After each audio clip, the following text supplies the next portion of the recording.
Question 6. Which change requires the largest amount of energy? So it's probably going to be one of the positively charged ions, right? So we can cross out lithium and N. So He plus or Mg plus.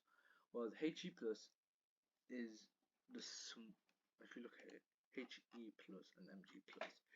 He, where's that? There. Helium, Mg. You can see He is significantly smaller, and this is for the second ionization energy. And since it's well, both of them are for the second ionization energy in this case, but because it's much smaller, it's going to require a large amount of energy. Whereas this is much bigger compared to that. So therefore, shielding, electron repulsion for lower energy. So it's not going to be as large compared to this. Whereas helium much smaller. Therefore, A is the answer. Much smaller. 7. A sample of this has a volume of this, pressure of this, was temperature of gas. PV equals nRT. T is equal to PV over nR. Pressure is 101,000 pascals times by 1870 times by 10 to the power minus 6 to convert in meters cubed divided by number of moles. Oxygen gas, the moles are going to be number of moles are going to be mass over the MR. It's not going to be 16, it's going to be 32 oxygen gas. So that's going to be 2.18 divided by 32 times by 8.31, and that will give you the temperature as 334 Kelvin. And let me just double check that, because if you put in the calculator 101,000 times by 1870 times by 10 to the power minus 6 divided by 3.18 divided by 16 times by 8.31, you get 167 Kelvin. That's why the MR is very important. In this case, MR is 32 oxygen gas, so you're going to have 2 moles of it, so it's going to be 334 Kelvin to 3 significant figures. Acids hydrolyzed are shown by the following equation. What is the percentage yield of the carboxylic acid when that much of the carboxylic acid is obtained from this much of the ester? Ester plus water, carboxylic acid, primary alcohol. So you should be comfortable with this equation. However, we don't really need to be in order to solve the question. Percentage yield, actual yield, or theoretical yield. So we've got, let's find out the number of moles of the ester, which is going to be 1 divided by 150. And then we're going to divide that by the number of moles. 1 over 150, that's 6.67 times by 10 to the power minus 3, and therefore the percentage yield, actual yield, the moles of this, 0.50 divided by 100, which is 0.50 times by 10 to the power minus 3. No, divided by 10 times by 10 to the power minus 2. Divided by 100, divided by 6.67 times by 10 to the power minus 3.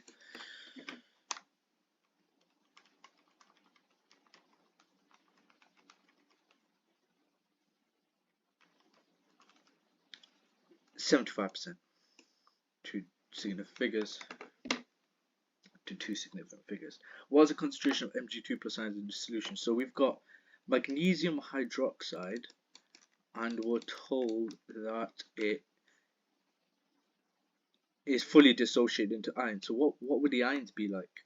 Well, we're going to have the Mg2 plus ion, and we're also going to have 2 OH minus ions.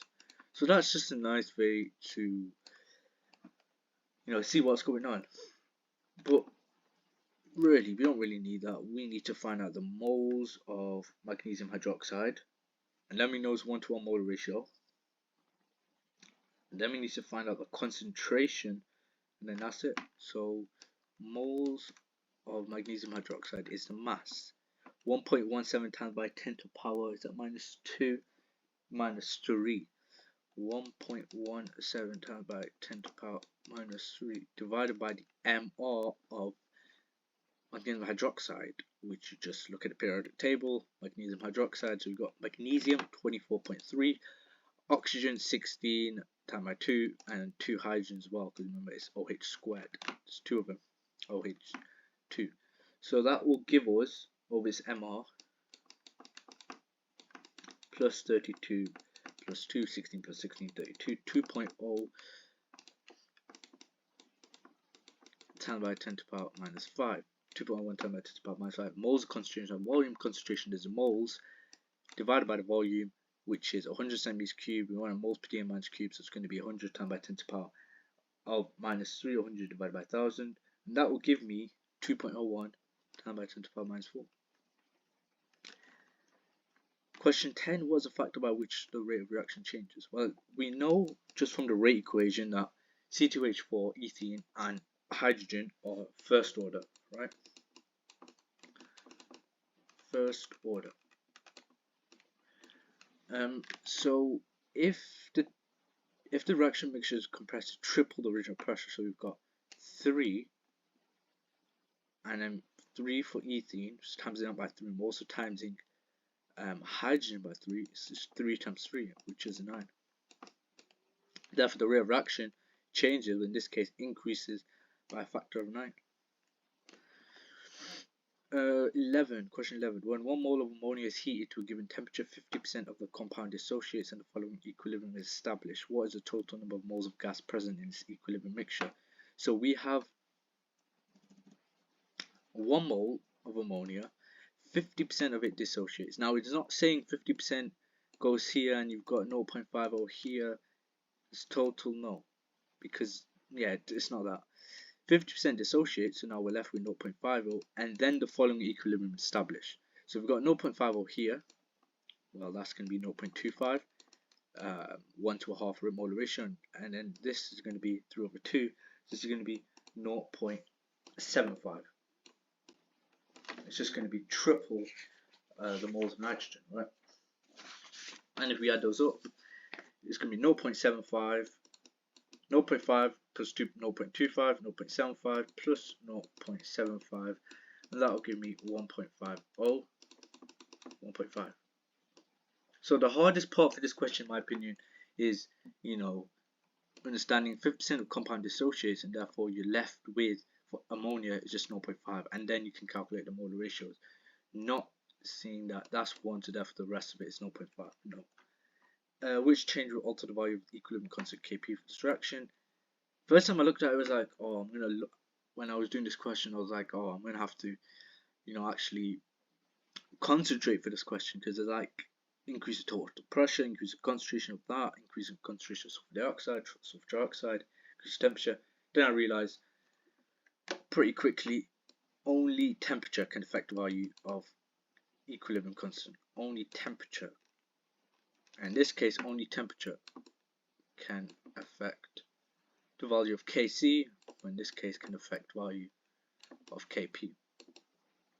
So that's wrong, that's wrong, that's wrong, and that is the correct answer. I don't need to think anymore, because I know that only temperature can affect it. So increasing the pressure will do nothing. And it says which change will alter the value. Well, only temperature can affect the value, so the answer is D. What is the pH of solution of diprotic acid? So diprotic acid, it releases 2 H plus ions. So before I even do anything, I'm going to have to times this by 2. So 0.020 times by 2. And that will just give me 0.040. And then obviously the regurgitation, memorizing the equation or the formula, minus pH is minus log 10 of H plus, concentration of H plus ions, and that is concentration of H plus ions, therefore pH is minus log 10 of 0.040, which will give me 1.40. And remember, you might know this obviously, but I'm just going to say it, pH always to 2 decimal places. Question 14, acid dissociation has value that, was the pH of this, So we know Ka is equal to H plus A minus over HA. And just, forgetting about the numbers for a second, because it is a 1 marker, it can't be extremely difficult. Well, some cases it can be, but it's not going to be like over. You're going to have to do 3 calculations at once, maybe 3, but that's the most really for 1 mark, I think. So we're trying to find a pH. In order to find a pH, we know it's minus log 10 H plus. We have to find H plus. We are given the Ka value,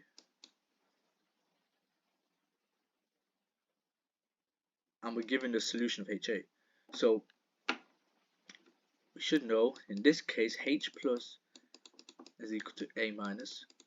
So what happens is concentration of H plus is equal to square root of Ka times by HA. So it's going to be 2.56 times by 10 to the power minus 4 times by 4.25 times by 10 to the power minus 3. And then pH is minus log 10 H plus, and you should get 2.98, and remember to 2 decimal places.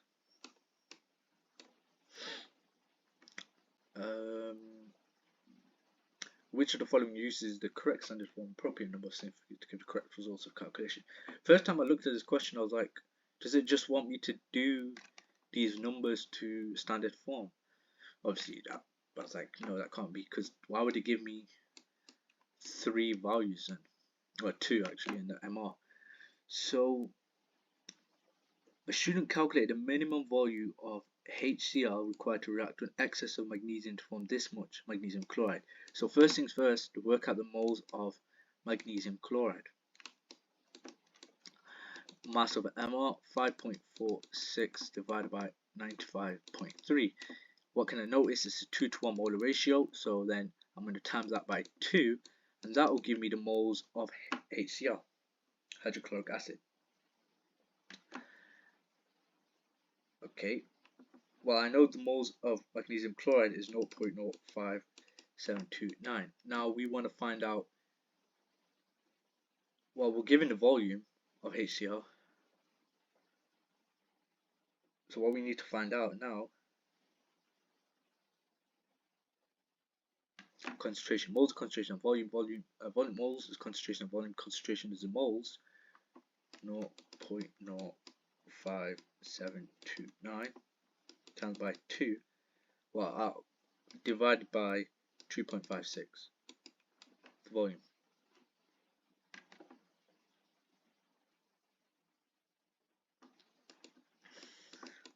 Should get 4.48 times by 10 to the power minus 2. In which reaction is hydrogen acting as an oxidizing agent? Now this one's a bit of a tricky one. It's not with an oxidizing agent. Like, I know a couple of past paper, maybe last past paper, these videos I've been uploading these last couple of days. A lot of these questions have been like, in which equation is a metal reduced? And we've looked at where the oxidation state has obviously decreased. Now with the oxidizing agent, this is oxidizing agent, so the oxidation state is going to decrease. Oxidation state decreases with an oxidizing agent. So in this case we go 0, 0 to +1. In this case, that one's a bit tricky, so let's look at the other ones. 0,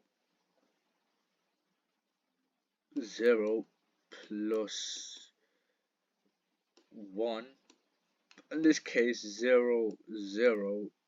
Well, this case, one of these, yeah, it's got to be -1, because Na is in group, sodium group 1 plus 1 charge, therefore hydrogen must be -1. I think special case as well, so the answer is that. And you can see oxidation state decreases from 0 to -1. In which reaction is a metal oxidized? In this case, the oxidation state should go up. So it is a bit complicated, but it's just like rules you have to memorize off by heart. So yeah, it's just how well you practice it, and more importantly, probably memorized it. So in this case, if you look at D, magnesium, sulfur, those are both 0, 0. That's 0, that's 0, because they're single elements. And then in this case, well, sulfur is in group 6. It's going to have a -2 charge. So in this case, magnesium is going to have a +2 charge. So it has been oxidized. Oxidation state does go up. Whereas in this case, with an oxidizing agent, oxidation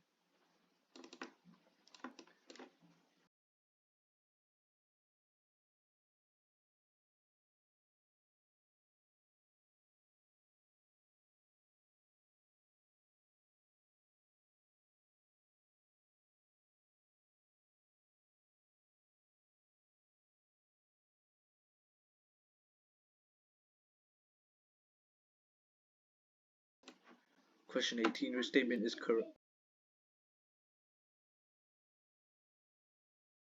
Which statement is correct about operation of the cell?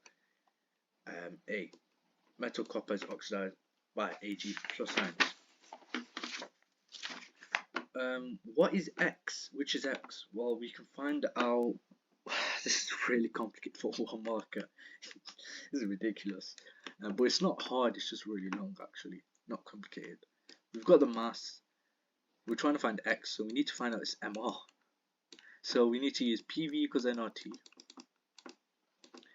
Number of moles, N is equal to pressure, 99,000, time by volume, in meters cubed, divided by R, 8.31, times by temperature in Kelvin, 303. And that will give you the number of moles, and then moles is mass over MR. MR, therefore the MR, moles is mass over MR. MR is mass over the number of moles, which you should work out from using that. And then you should get calcium. MR, you should get the MR 39.9, and then rounds out to calcium, which is 40.1. What forms are in solution? Sodium carbonate is added to solution of gallium 3 nitrate, D, with 3+ charge. Which compound gives a colorless solution with excess of dilute aqueous ammonia is added? That. I feel like if they said magnesium chloride silver nitrate, so many students would go through that, but maybe not many students know AgCl is silver nitrate. I'm not sure. Silver nitrate. What is the final species produced when excess of aqueous ammonia is added to aqueous aluminium chloride? B. What volume of this is required to oxidize this? They really like to ask this question. I think it came up twice now from a range of past paper questions. I can't remember which ones from paper 3, what years they were, but basically, what volume of this is required to oxidize complete solution containing of this ions? So we know it's a 5 to 1 molar ratio, so it's going to be 0.010 divided by 5. That will give me the moles of MnO4 minus, and that is equal to 2 times by 10 to the power minus 3. We're trying to find the volume. Remember, moles is equal to concentration times by volume. Therefore, volume is moles divided by concentration. I'm just going to cross it out because I don't want to write it again.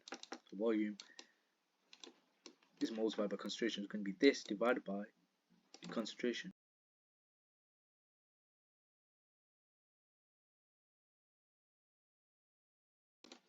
That will give me 0.1 moles per DM minus cube. We want it in centimeters cubed, so we need to times it by 1000. 1, 2, 3. That'll give me 100 centimeters cubed. 24. How many isomers of molecular formula C5H12? It's going to be 3. You know, just look at the carbon atoms. You know, you can have, just draw them out. Which molecules are produced when methane reacts with bromine and ultraviolet light? Definitely can get that. Ethane, C2H4Br2. So yeah, the hydrogen being replaced with Br bromine. So that could happen. HBr, yes, you could get that. The clear one is hydrogen. How would you get hydrogen when ethane reacts with bromine present ultraviolet light? How many structural isomers of molecular formula C4H9Br? 4. Very similar to, as you know, yeah, just this question, just draw them out. What is a major product reaction between butanene and DBr? So butanene, methane, ethane, propane, butane, but it's got a carbon-carbon double bond on the first carbon. Then we add the hydrogens. I remember because we have a double bond, one double carbon-carbon double bond, so we're going to lose 2 H atoms, 2 hydrogens. So we're going to have this, this, and you know we lost 2 hydrogens. There should be 1 here, and well, it should be 2 on the bottom, I guess. We lose 2 hydrogen because of double bond. Now with DBr, same as electrophilic addition, double bond here, partially positive, partially negative, and what you're going to form is that, one second guys, so you're going to have a major product. So it's the one with the more stable carbocation, so it's going to be, it's going to be, well, the D is here, deuterium, and the positive charge here, and the lone pair of electrons Br minus bonds here, so you have Br here, because then this is a secondary alcohol. It's got 2 alkyl groups attached to it. In this case, if it was here, the Br was here, instead of replacing D, it would just be a primary alcohol, so it would have 1 alkyl group. So in this case, it can be CH3, CH2, CHBr, CH2D, which is C. Why are fluoroalkanes unreactive? CF bond is very strong. They're polar molecules, that doesn't really explain why it's reactive. F minus ion, very stable. No. Fluorine very high electronegative. No. CF bond is very strong. And there is even a really small subtopic of this about CF bonds, CI bonds, CBr, CI, all of that. So, you know, just that, you should get that as well. Which alcohol could not be produced by the reduction of aldehyde or ketone? Well, what we're looking for is a tertiary alcohol, and the answer is B, and I'm going to show you guys why. Because if we draw out B, in this case, what I would do, maybe if I was you guys and myself, is put your hands up during the multiple choice section of paper 3, get like 2-3 lines scrap paper, and for the question like these, you can draw the structures and then work your way through it, because a lot of these times you need a lot of space and you don't want to be confusing your work, so get scrap paper. But I'll show you guys. So methane, ethane, propane, butane, alcohol on second carbon, and we've also got a CH3, the second carbon. Fill in the hydrogens.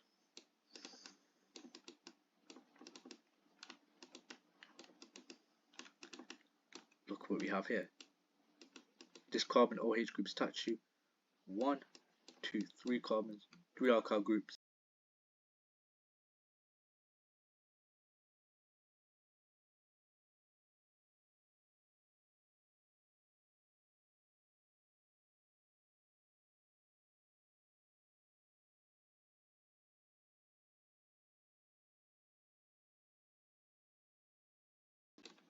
Which compound forms optically active compounds on reduction? It is D. How many secondary amines have the molecular formula of that? 3. Forms optically active compounds on reduction. Yeah. Which compound has the highest boiling point? 9 times out of 10 when asking you this, you just need to look for the one with hydrogen bonds. It's a skill once you've seen this many questions, pattern recognition. You don't want to be looking at the MRs, because generally it's not that. And I've made that mistake where I just look at MRs and be like, oh, it must be the one with the highest MR. Could be sometimes, but 9 times out of 10 it's hydrogen bonds. This one has no hydrogen bonds. This one has no hydrogen bonds. Now it's between C and D, and this is a bit complicated because hydrogen. Remember, hydrogen bonds with the NOF atom, nitrogen, oxygen, fluorine. But in this case for D, it's CH3F, so it's not actually bonded to a hydrogen, it's bonded to a carbon, so it can't be D. Whereas with C, CH3 NH2. So the hydrogen is bonded to a nitrogen. Which compound can polymerize by reaction with itself? It's going to be the one with amide group and the acyl chloride. So this one. A drug is designed to simulate one of the following molecules that absorbs onto active site enzyme. Which molecules require designed optically active drug? Basically, what it's asking you is which drug, well in this case, which molecule is optically active, and how do you become optically active? Chiral carbon. So what's chiral carbon? Carbon atoms have 4 different groups attached to it. Does that have 4 different groups attached to it? Well, this is the part where it tricks you. CH. Well, you have to put the hydrogen here, and you can see that's 2 of the same. It's not A. B. It's only got 1, 2, 3 groups attached to it. C. Well, obviously the hydrogen will be here, and it is C because that's 1 group, that's 2, that's 3, that's 4, and all 4 groups are different. And with D, chiral carbon, yeah, it's only bonding to 2 in this case. So the answer is C.